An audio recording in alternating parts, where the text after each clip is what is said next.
If the action is done with a tool or is performed with a tool,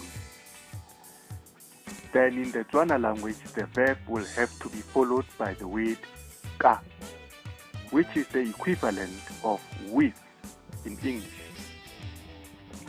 And then the name of the tool would then follow. Let us look at these examples. Ke se ga ka ti ba. I cut with a knife. Ke no ke la ka se no to lo. I lock with a key. Ke ba la ka di bo re le.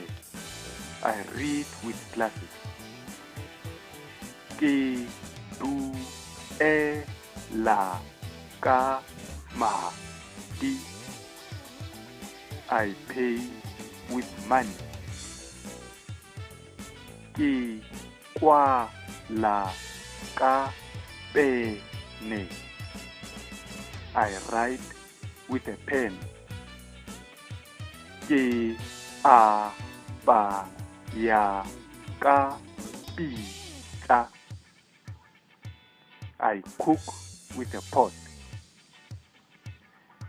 Ke nwa ka ga la si.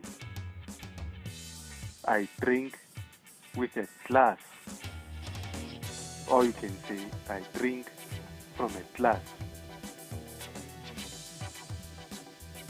Ke pi mo la ka li si la. I wipe with a cloth. Ke tha tswa ka si ba.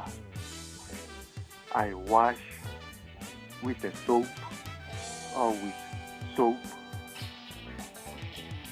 Ke ja ka Tswana. I eat with a spoon.